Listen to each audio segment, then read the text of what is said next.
Hey, greetings everybody. This is Kai from the Techno Funk Boys. So we've been doing these videos where we're kind of tearing apart video game music, actually separating the channels, the tracks from one another, and taking a look underneath the hood and kind of some of the stuff that makes these songs super cool, and some of the things that we might not notice when we're just listening by ourselves, selves, especially with this, the old TVs, the CRT TVs that we used to use with terrible sound.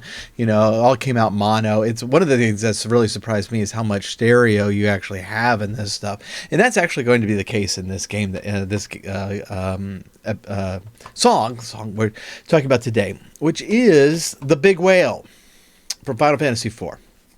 So this is actually one of my favorite video game tracks of all time. I mentioned it I can't remember if it's going to be tomorrow's episode or the following episode, but so if you dig this stuff, then check out episodes 105 and 106 from the Retro Zoo Super Show. If you're watching this as it's coming out, 105 drops tomorrow, which is November 15th. 106 drops the next week, but we have Dan Gilak on to kind of discuss some Final Fantasy IV music, which is one of my favorite soundtracks of all time, and one of the soundtracks that got me into game music in the first place. This is one of my favorite tunes. This is absolutely one of my favorite tunes. And in the game, it gets you so hyped up and ready and pumped. And it's just an exciting song. And so when the Techno Funk Boy we did our first album, which was a tribute to Nobuo Uematsu. We had an airship medley where we did 3 airship tracks. It was a really long song. It was like 7-8 minutes, something like that. And this was actually half the song was just this piece, because we loved it so much, and it got us it really kind of energizes you, which is really kind of the point, You're kind of in the end game, and you get in this airship and this music starts playing. You're going to fly off to the moon and conquer the world. Spoilers. Let's listen to the song, and then we're going to pull it apart a little bit.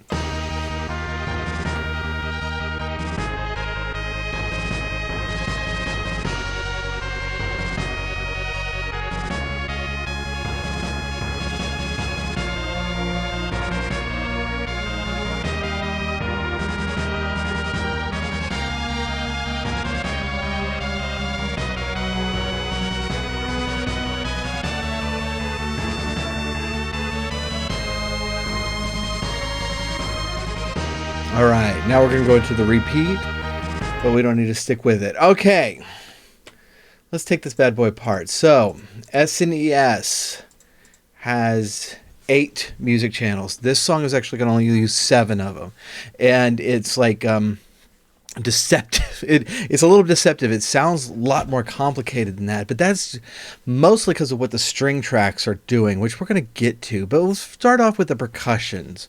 So the percussion, we have 2 things going on here. We have a snare drum that's kind of doing it's kind of a military rhythm, but it's quick one, and we have this timpani providing us some thuds in the background. But so one of the things with timpani, if you don't know, this is the big drums that you see in the back of the orchestra, and they have this just epic bang to them, but they have tone to them, so they're not just the thud of a bass drum. It's not. All right, it actually has a note to it, and so we're gonna play that so you can hear it. All right.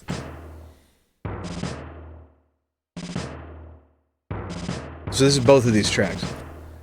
All right, you hear the timpani going bum bum bum bum bum bum bum.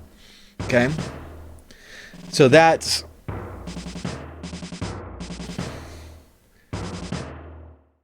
The timpani by itself is really kind of giving us some bass to this song, and kind of pushing it along. All right, so this is the snare by itself. Okay, so it's pretty simple, kind of marching beat, but it's a quick one. This is kind of a double time beat in a way. I just hit the microphone. I'm sorry if that came through. So. We're going to, let me make sure this is the bass. Okay, so this is channel 5, and this is actually the, the cymbal crash. And I think, yeah, okay, so then they switch the voice on channel 5 and go with this. I'm not sure if they're trying to make this like a low string, like a cello or a double bass, or like a choir voice. But that's kind of helping provide some of the bass. So it's kind of cool. It's kind of cool that they're using that track because Uematsu knows. Okay, I need cymbals in the section A, and I need this lower tone to section B. And keep in mind that lower tone. It actually adds a lot as we go forward. And when we play the song at the very end, I want you to listen for that because it's super, super cool the way it comes in and it actually fills out the harmonies in a place where it's really, really, really needed. Uh, the bass part is just like just very rapid eighth notes. That's the wrong track. Sorry. Yeah. So this is an electric guitar bass sound to it, and so this is, and I think that's important because you want the pluck sound, because it's actually providing some percussive rhythm to it. So let's check this out with all of our percussions together. You see, like how the bass is like filling in the silence and keeping that very quick rhythm going.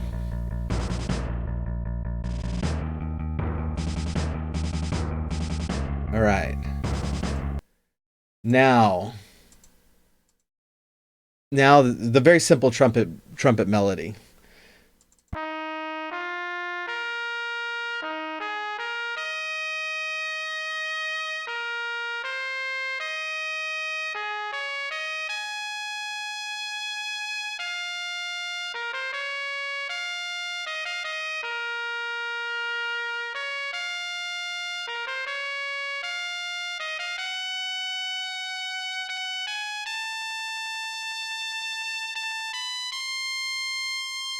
Trumpet sound, I do not I am not sure whether a trumpet can even play that high, but goodness.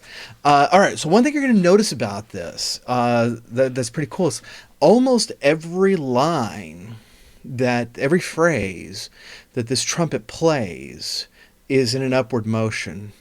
It very rarely goes down, and that's that's the point of the song. We're building us up. It's lifting our spirits, and I mean, in the point of the game, you are literally getting into an airplane and flying up off the planet and into space, where you're going to the moon.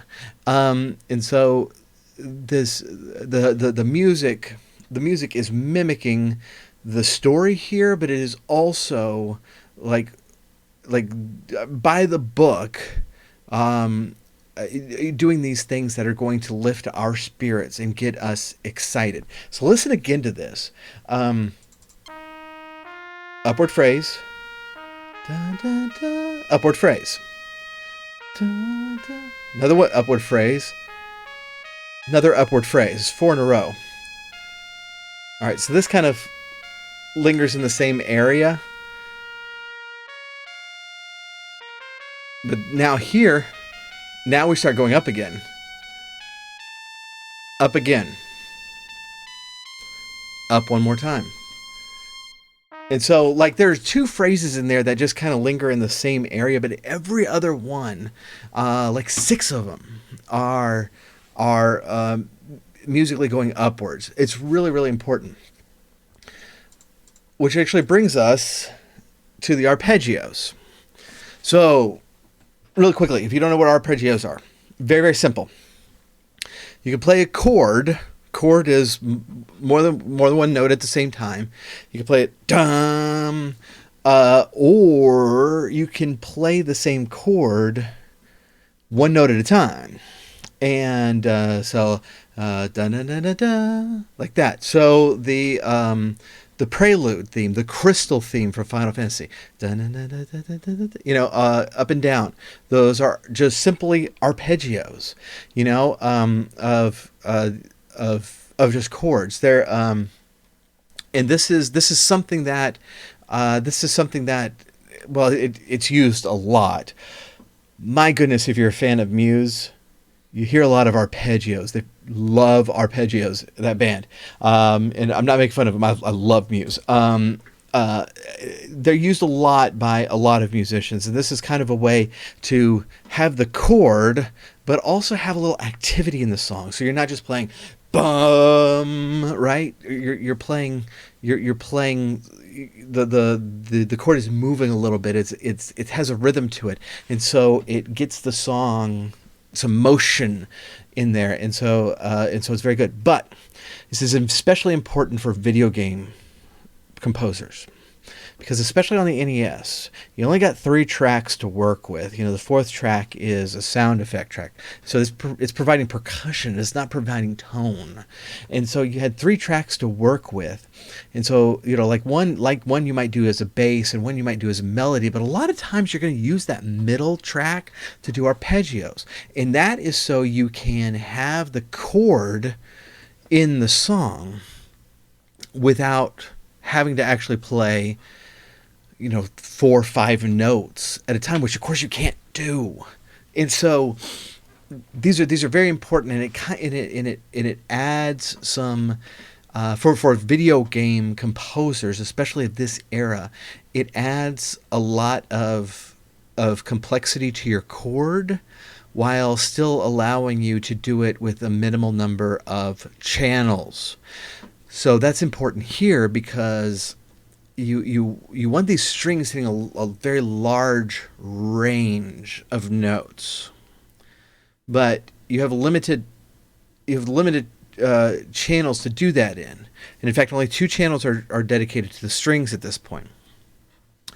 And so you do these just massively awesome sweeping arpeggios that are just really, really cool. And I want you to hear in here, like, it will go up and it will come down, but it actually spends a lot more time going up than it does coming down. That's, again, intentional. Everything about this song is pointing us upwards. Everything. It's one of the reasons this song is so cool. So check out, I'm going to play both of the tracks of the strings, and then we're going to just very, very briefly listen to them one at a time.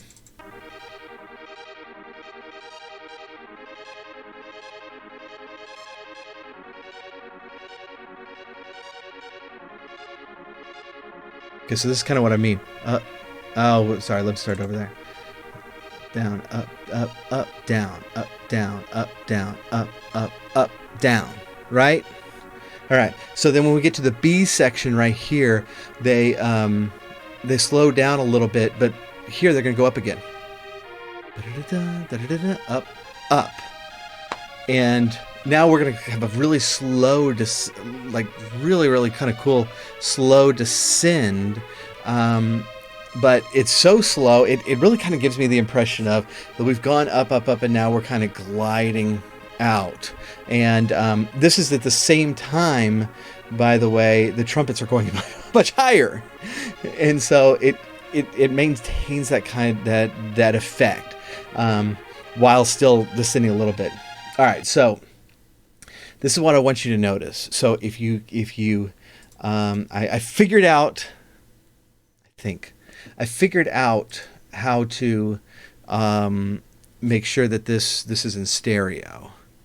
But if this isn't working really well here, then grab this track and listen to it, because there's 2 strings tracks, and one of them is slightly to the right and one of them slightly to the left, and so it has a stereo effect. This is something I never noticed as a kid, because I played this with a mono speaker on my SNES on a tiny TV in my room, and it sounds great even then. But when you put on headphones and you can actually hear it, it's really, really cool. So we're gonna do one track. I'm gonna check on my bar here to make sure it's actually doing stereo. Okay, yeah. So you should be hearing it actually over here in the right. Okay, now I'm gonna play the other one.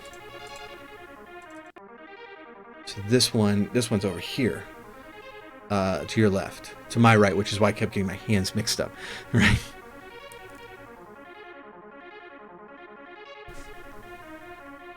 All right, so that's just super cool. I mean, that's a nice effect that um, it's just opening up. It's opening up the music kind of in this space, in real space and time in front of us, and bringing in the music from different directions, which is very very cool. But they mix together so well, and so one of the things I love about this song. So I'm gonna turn up the volume. I'm gonna turn up the volume, and we're gonna play it again. But now that we've gone through it a little bit, I want you to listen for all the different stuff in there. Listen for the string arpeggios. Listen to how the trumpet just keeps pushing us upward, pushing us upward. Listen to how that thumping bass interacts with the percussion. But also listen for that low string sound that cuts in right in the B part. So the A part is where the fast arpeggios go, and then the B part is when the strings slow down and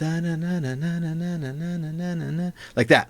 And you're gonna hear that bass string cut in right there, and it's really nice. It's really choice.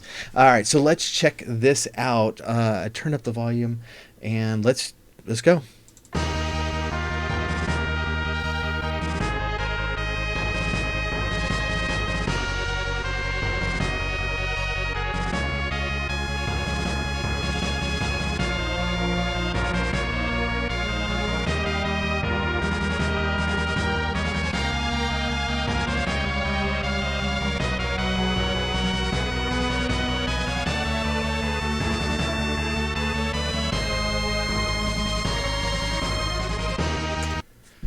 And that's the big whale. So super cool, super cool. If you dig stuff like this, please do check out those two podcast episodes. This is on the Retro Zoo Super Show. It's the podcast I'm on. We got Dan Gilak on, who's a friend of mine, just an incredible musician, and has taught me an amazing amount, a ton of stuff, and so I was really happy that he was able to join us for this. As for here, please like, please subscribe, please leave a comment down below, and let a friend know about this. We're trying our best to get two, at least two videos out a week. I slipped up this week because I'm trying to get a book published. I'm sorry guys, but wow. And that's eating up a lot more of my time than I thought it would be. But that's winding up, and so we're trying to get at least two videos out a week. And so if this is the kind of stuff you dig, please do leave me a like. I really do appreciate it. I do take note of those, and we'll catch you next time. Thanks.